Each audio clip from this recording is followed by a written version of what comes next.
There is a fundamental rule in professional sports, a line that is rarely crossed. You can argue the call, you can show frustration, you can even take the fine, but you never ever name the referee. Unless, of course, you have reached a breaking point. A growing number of WNBA fans are starting to ask a difficult question. Is the league struggling to manage the very superstar that brought millions of new eyes to their product? Caitlin Clark, the rookie sensation who has shattered viewership records, attendance records, and merchandise sales, just did something that sent shockwaves through the entire basketball world.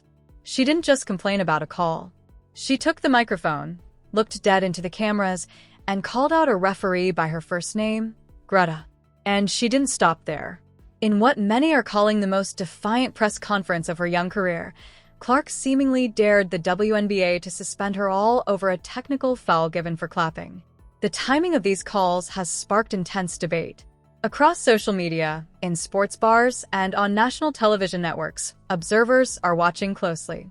Is this just a case of a rookie learning the hard way, or is there an unspoken standard being applied differently? Let's break down exactly what happened, why this specific moment might change the WNBA forever, and the multi-million-dollar paradox the league now finds itself trapped in. To understand the magnitude of this moment, we have to look at the context of the game. Physicality in the WNBA is nothing new. It is a tough, gritty league, and veterans pride themselves on welcoming rookies with a harsh reality check. But what fans are noticing isn't just the physical play, it's the whistle, or rather, the inconsistency of the whistle. Caitlin Clark has been visibly frustrated before. She has admitted when she deserved a technical foul. She has owned up to her mistakes, but this time was different. This wasn't a push. This wasn't a profanity-laced tirade aimed at an official. This was a moment of competitive emotion, a simple, sarcastic clap. This is the clap that we're talking about. Boom. She sees him. Clap, clap, clap, clap, clap. That's it. That's what you got a technical foul for. Caitlin Clark speaking about Mike just like that, a clap and the whistle blows. Technical foul. For many viewers, this raises a fascinating question about the nature of competitive sports. We celebrate athletes for their passion, that we market their intensity. The NBA built entire dynasties on the back of fiery personalities like Michael Jordan, Kobe Bryant, and Kevin Garnett. Yet, when the most-watched player in women's basketball shows a sliver of that same fiery competitiveness, the immediate response is a penalty. Many analysts are looking at this situation and wondering, what exactly does the WNBA want from Caitlin Clark? Do they want a silent, emotionless robot who just shoots logo threes and smiles for the camera? Or do they want a fierce competitor who cares about winning? Because right now, the messaging feels incredibly mixed, and Caitlin Clark, she is done playing the guessing game. Following the final buzzer, she walked into the press conference room, sat down, and decided it was time to pull back the curtain. Got the tech tonight. 5th of the season. Ridiculous. Laughter. I got a technical for clapping. So, if we should all just go on the calendar now and pick a game that I'm going to be suspended for if I'm going to get technicals for clapping. I asked her she said Gerda said that I got a technical for clapping. Gerda? So if any technicals should be taken away, it should be that one. If it's truly for clapping, that's what they said they gave it to me for. For it was for clapping. So, it's just ridiculous. I don't understand it at all, so. Even within that though, how aware do you have to be of the 8 technical fouls? I mean, I'm going to play with emotion. I'm going to play with passion. If they're going to give me a technical foul for clap, I ask Gerda. Let those 3 words sink in. In the highly protected fraternity of professional officiating, anonymity is their greatest shield. Referees are usually referred to by fans and players as the refs or the officials. By naming Gerda directly, Caitlin Clark stripped away that shield. She made it personal, and she made it public. She is effectively telling her millions of fans, this is the person blowing the whistle. Look at the tape. Make your own judgment. It is a calculated dramatic shift in strategy. Clark is fully aware that she is approaching the technical foul limit, which carries an automatic suspension. 0.7 technicals is the warning track. 8 is a suspension. She is sitting right on the edge of the cliff. But instead of backing away, she is leaning over the edge, looking directly down and saying, push me. I dare you. I've been then, so be it. That's their choice, and the league can come back and review that play. And I'd love to hear what they say of the reasoning of why I got the technical foul in that situation, and why other players on their team didn't get a technical foul in that situation. If anything, split it. Okay, fine. Everybody gets technical foul. That wasn't how they were handed out. So I'd love to know. But obviously, that's what I went to Gerda and said. I said, why did you give me a technical foul? She said, because I was clapping and instigating. I said, okay, then you just don't like competitive basketball. And that's just facts. That's just reality. So, disappointing from them. Damn, she made sure we all know her name. You just don't like competitive basketball, and that's just facts. That statement is an earthquake. It's not just a critique of one referee named Gerda. It is a profound questioning of the league's current officiating culture. Observers are asking, is the officiating holding the product back?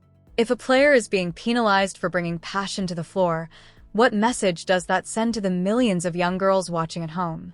But the drama doesn't end with Caitlin Clark. To fully grasp the tension surrounding this team, we have to look at the silence from the sidelines. When a superstar is being targeted, whether by opposing players or by a seemingly unbalanced whistle, the traditional unwritten rule of basketball dictates that the head coach steps in. You take the fine, you protect your player, you go to the podium, and you demand accountability. We've seen legendary coaches do this for decades. It is how a coach builds unbreakable trust with their locker room. Yet, a growing number of Fever fans are starting to ask a difficult question about the leadership approach of Stephanie White. In the post-game press conference, the contrast between the fiery, outspoken rookie and the cautious, diplomatic coach was impossible to ignore. And with you guys today, Caitlin Clark calling out referees by name, while Stephanie White is busy scared in the press conference. Oh, I don't want to say anything. Caitlin Clark saying, nope, I'm going to speak about it. While Stephanie White isn't even saying DeWanna Bonner, Alyssa Thomas's name in the press conference, sticking up for her player. Stephanie White, all you had to do in the press conference was say, hey, the players on the other team, they were playing dirty. It leaves observers wondering if there is a disconnect in the team's philosophy. On one hand, you have Caitlin Clark willing to take the heat, name the official, and risk a suspension to make a point about fairness. On the other hand, the coaching staff appears hesitant to publicly draw a line in the sand regarding the physical treatment and officiating discrepancies their players are facing. Why the silence? Is it a strategic move to avoid angering the league office? Or is it a failure to adapt to the unprecedented microscope the Indiana Fever are currently operating under? Whatever the reason, the optics are striking. Caitlin Clark is essentially fighting her battles alone at the microphone. But on the court, that's a different story. And this brings us to perhaps the most fascinating subplot of this entire saga, the locker room dynamics. For weeks, critics questioned if Caitlin's teammates truly had her back. The narrative was that she was an island, a rookie left to absorb hard fouls and cheap shots while veterans turned a blind eye. But the narrative is shifting.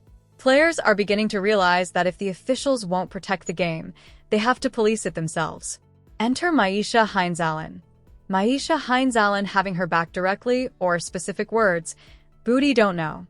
I appreciate Myisha having my back, you know. It's nice to have a teammate like that that's always going to go to battle for their teammates. And I thought we did a good job of refocusing and trying to, Myisha Hines-Allen, she had her back right there. When things got chippy, when the opposition tried to exert physical dominance, Hines-Allen stepped into the fray. This isn't just about a single game. It's about a cultural shift within the team. Having an enforcer, a veteran who is willing to look the opposition in the eye and say, we aren't doing that today, is vital. It takes the pressure off the rookie and sends a clear message to the rest of the league. But even with teammates stepping up, the looming threat of a suspension remains the darkest cloud hovering over the WNBA season. Let's talk about the business of basketball. The WNBA is currently negotiating and finalizing massive multi-billion-dollar television rights deals.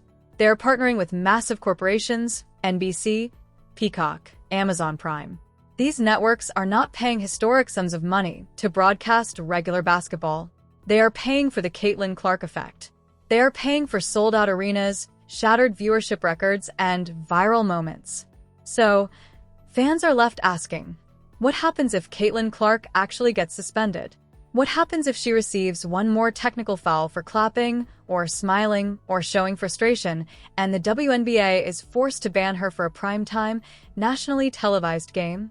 I dare you to suspend me. See how happy those media partners are if you suspend me on a national TV game. See how happy Peacock is. See how happy NBC is. See how happy Amazon Prime is when you suspend. It's a moneymaker. Ooh, damn. Damn. And folks, this is the clapping. This is the clap that we're talking about. Boom, she sees him. Clap, clap, clap, clap, clap. That's it. The financial paradox here is staggering. The league's rule book demands a suspension, but the league's business partners demand Caitlin Clark on their screens. Imagine you are an executive at Amazon Prime. You have paid a premium to feature the Indiana Fever. You have sold advertising slots at record high prices. The promotional material has been running for weeks. And then, 48 hours before tip-off, you receive a memo from the league office stating that your star attraction is suspended because she clapped her hands at a referee named Gerda. It would be a public relations nightmare. It would be a financial disaster. And Caitlin Clark knows this. That is why her press conference was so brilliant and so dangerous. By explicitly laying out the absurdity of the technical foul, by naming the referee, and by mockingly suggesting that fans mark their calendars for her suspension game, she has backed the WNBA into a corner. She has effectively flipped the script. She isn't the one on trial anymore. The WNBA's officiating and management structure is. If they suspend her, they risk alienating their new, massive fan base and infuriating their billionaire broadcast partners. They risk proving her point that the league doesn't like or understand competitive basketball. If they don't suspend her, if they mysteriously rescind the technical foul, they admit fault. They undermine the authority of their own referees, and they confirm to the rest of the league that Caitlin Clark plays by a different set of rules. It is a high-stakes game of chess, and a 22-year-old rookie just put the entire league office in check. So, where do we go from here? The eyes of a sports world are now firmly fixed on the whistle. Every time Caitlin Clark takes the floor, the tension will be palpable. How will the referees respond? Will there be retaliation in the form of tighter whistles and phantom calls? Or will the league office quietly send down a memo instructing officials to swallow their pride and let the players play? The timing of this friction couldn't be more critical. The WNBA is at an inflection point. The growth is undeniable, but growing pains are threatening to fracture the foundation. Fans are not tuning in to watch the referees. They are tuning in to watch greatness. They are tuning in to watch passion, rivalry, and intense competition. If the league tries to sterilize the product, if they try to punish the very emotion that makes sports compelling, they are playing a dangerous game with their own future. Caitlin Clark has laid her cards on the table. She has named the names. She has challenged the system. She has reminded everyone that she isn't just here to participate. She is here to compete fiercely and unapologetically. Now, the ball is in the WNBA's court. The clock is ticking, and millions of fans are waiting to see who blinks first. What do you think about Caitlin Clark naming the referee? Is the WNBA handling this situation correctly, or are we witnessing a massive double standard? Drop your thoughts in the comments below.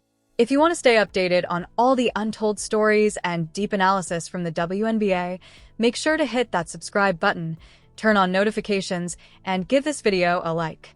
This is... We don't just report the scores. We analyze the game beneath the game. Thank you for watching, and we'll see you in the next one.